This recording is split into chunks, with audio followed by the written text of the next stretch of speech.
Ladies and gentlemen, good evening and welcome back to our channel once again. And it is my hope and prayer that the video is going to find you guys in good health. Personally, I am fine. As you can see, Kisumu is fantastic.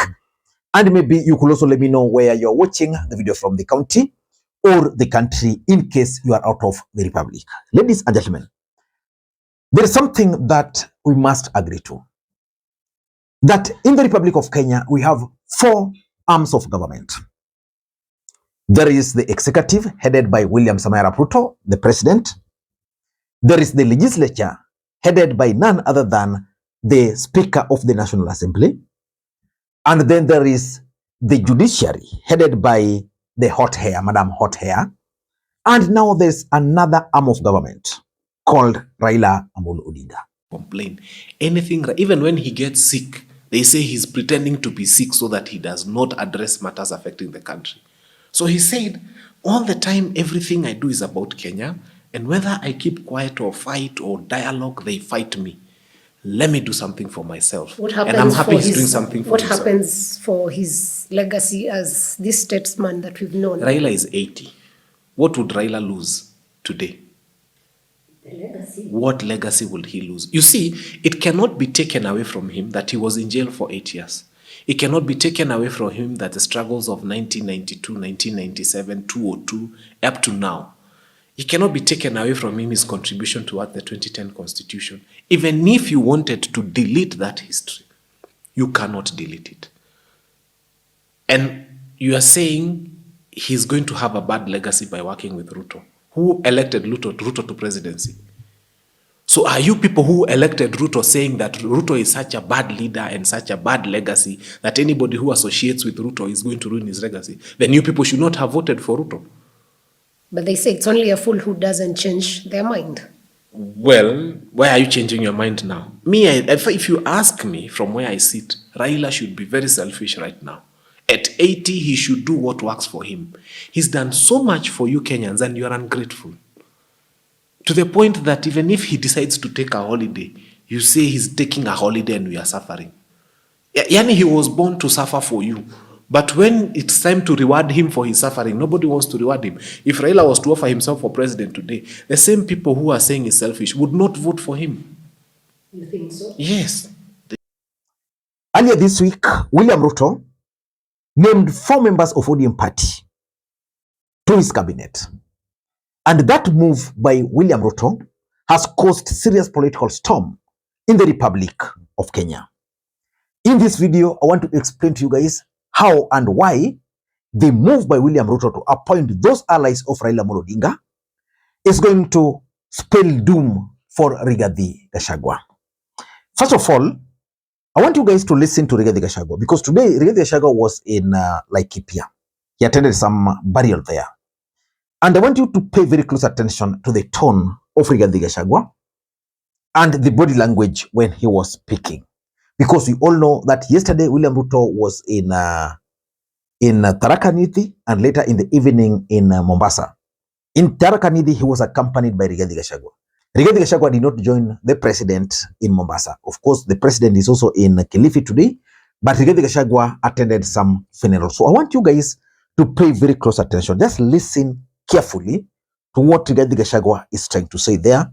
And I want you to note the number of times Rigathi Gachagua has made reference to idiocy. Let us all remain united as a country. We have just gone through very difficult periods. In moderate, I agree with you 100%. That those who took advantage of well-intentioned peaceful protests to loot property, to steal, to maim, to hurt, those are idiots. I agree with you. There are even more idiots and more idiotic as those who try to take advantage of the whole scenario to settle political scores with those they don't support or those they have a problem with. Trying to apportion blame, trying to say this and that. Those are even more idiotic than those idiots. And I agree with your sermon entirely. Let people know that Kenyans are also very intelligent people. People of this great country have come of age. They see from far, they analyze, and they know. As you speak of any situation, have tremendous respect for the people of Kenya. People are not foolish. There is no shortage of fools in this country. People are fairly intelligent and very analytical. And the ordinary Kenyans are ahead of us leaders. They know many things. And they see, and they can tell. They can interpret, they can perform, and they understand. Let us respect the people of Kenya, because the people of Kenya are fairly intelligent people. I have seen many people, all sorts of analysts and newspaper people and commentators commenting about gains and losses. Which region got what, which one lost, which one didn't, who is strong, who is not. I think the whole thing is a win for the people of Kenya. And for us as a region, we are very happy that Mercy adds our numbers. The truth of the matter is that the move by Raila Odinga to allow his allies to join the government is going to shape the politics of the Republic of Kenya moving forward. It's not going to be the same again. But the biggest casualty, in my view, most people assume that the biggest casualty is actually the Gen Zs. In my view, the biggest casualty is Rigathi Gachagua. And that's exactly what I want to explain to you guys on this platform. But before you do that, for those who are watching this channel for the first time, please take a second or two, click that subscribe button so that next time we produce a video like this, YouTube will automatically notify you. And to the subscribers, I want to continue thanking you guys for your continued support. Because without that support, this channel cannot be where it is. Ladies and gentlemen, without further ado, allow me to dive in. And again, before I dive in, allow me to also introduce you guys to LemFi. LemFi is a mobile money app for users in the UK, Canada, and the United States of America to send money to Kenya. They offer the best exchange rates, and the money will be delivered instantly into your M-Pesa account, Airtel Money account, and if you want, directly into bank account in Kenya. You can use the link in the pinned comment to download the app. Ladies and gentlemen, I want us to agree on one thing, that the entry of Raila Odinga into William Ruto's government is going to shape the politics of the Republic of Kenya in so many ways. It's going to affect ODM as a political party. If not well managed, ODM party might actually disintegrate. It's going to allow formation of maybe another force. Someone from outside the political class or the political formation in the Republic of Kenya might actually emerge. I'm talking of someone like, say, although Mtata is a senator, but he's not really part of the political class. He can emerge. And of course, even the way Kenya Kwanza is going to rule is also going to change. And Rigathi Gachagua is going to bear the greatest impact of the move by Raila Odinga to join William Ruto. Why am I saying this? And how is it going to affect Rigathi Gachagua? Hiyo ni kazi yangu kungangana na hiyo mtu. Na huyu kitendawili historia yake ni mbaya. Ama mnataka nimkubalie? Nimkubalie akaribia rais? Sasa mimi naenda Colombia kutafuta soko ya kahawa. Alafu nipita Cuba. Lakini nimepanga. Hiyo ikulu nimeweka mitego kila kona, kila mahali nimeweka. Na niko na watu wa kunipigia simu. Wakionekana tu karibu naambiwa. Kwa sababu uwezi mtu ameharibu serikali ine umkubalie akuje ya tano. Si ataharibu? First of all, let us begin by looking at 2027 politics.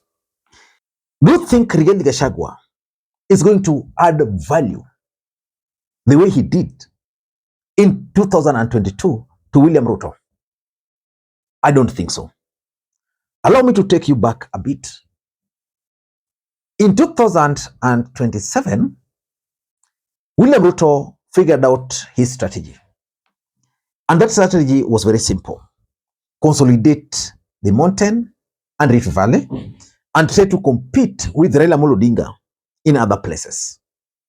As fate would have it, William Ruto managed to get 87% of the votes from the mountain. And that's how he became the president. Now I'm looking at 2027, and I'm seeing a situation where there's a chance that the mountain will not be voting for Ruto. And Ruto is not going to rely on the mountain. What does that mean? It simply means that William Ruto is definitely going to craft the 2027 political equation, maybe minus the mountain in his mind. And therefore, he's going to try and focus on Azimio strongholds. And how is that going to affect Rigathi Gachagua? Let me ask you this question again. Do you think Rigathi Gachagua was the best bet for William Ruto? No, he wasn't the best bet. But he had to be picked because William Ruto needed someone who could help him consolidate the mountain, who could fight off Uhuru Kenyatta in the mountain. In 2027, Uhuru Kenyatta is not there. So the entry of Raila Odinga into Kenya Kwanza government is definitely going to shape the 2027 politics in a very big way. Number two, Rigathi Gachagua's influence is also going to reduce in William Ruto's government. You see, right now, Rigathi Gachagua can demand that I want this to happen. I want this to happen. I want this number of ministers. I want these numbers of PSS. And William Ruto will give him. Because there is that element of numbers. So basically, they used to blackmail William Ruto. Now, you have Raila Odinga on your side. I mean, do you really still need to be blackmailed by Rigathi Gachagua? Our former boss made the mistake. He brought people into government who did not believe in his vision. So wakakuja wakakoroga serikali yake. We cannot make that mistake. And I want to confirm, because some people wanasema, oh, labda president anataka handshake, oh, Rigijidi hataki. Let me tell you, President Ruto is even more strict about this handshake nonsense than I am.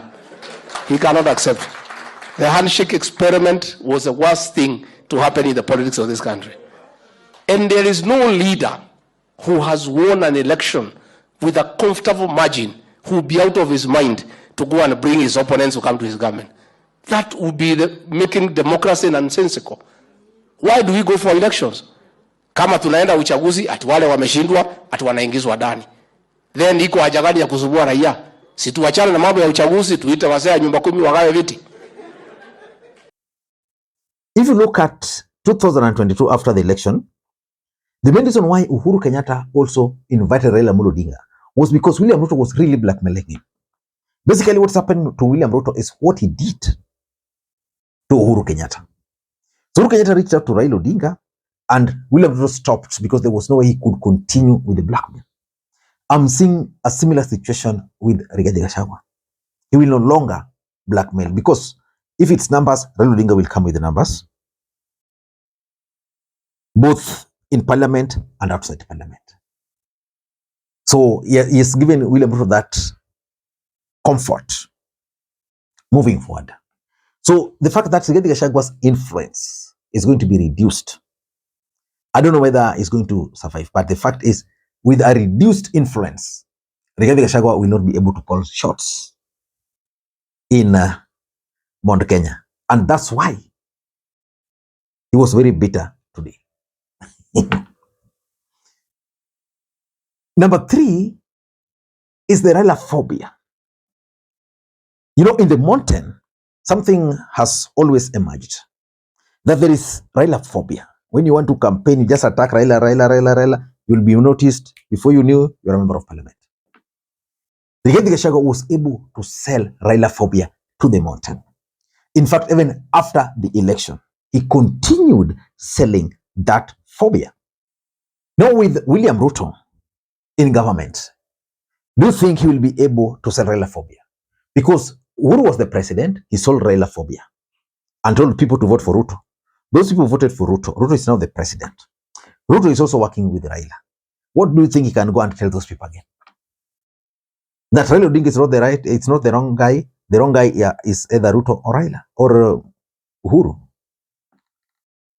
So Raila phobia will not be able to sell.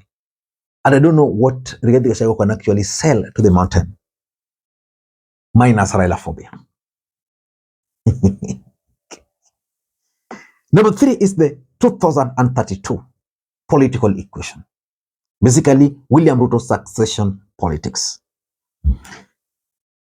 It is very clear for anybody who understands politics what William Ruto is trying to do. I know most of you have not realized. But William Ruto is already plotting for 2032. And he's plotting minus the mountain. He wants to bring someone outside the mountain. And let me just be honest, I think William Ruto is keen on Musalia Mudavadi. He wants to bring Musalia Mudavadi as his successor in 2027. And for him to succeed in that, it means he has to reduce his reliance on the mountain or in the mountain. So you bring Raila Odinga, Western Alliance emerge. Then with that Western Alliance, a kind of pentagon can be crafted. And through that, it will be easy for William Ruto to actually campaign for Musalia Mudavadi because the mountain will not be in the equation. And lastly, is the value of Mount Kenya votes. You see, William Ruto got, were they 7 million? Raila 6 point something. The difference was around 200,000 votes. In Kenya Kwanza, according to them, they were like, they voted almost 30% of the votes came from the mountain.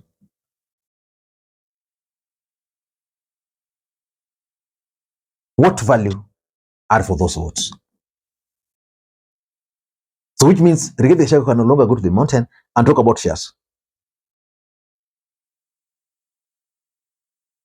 And just like that, I think Rigathi Gachagua is going to find it very rough moving forward. I don't know what you think. That's my take. Until next time, this is Lee Makwiny. Bye-bye.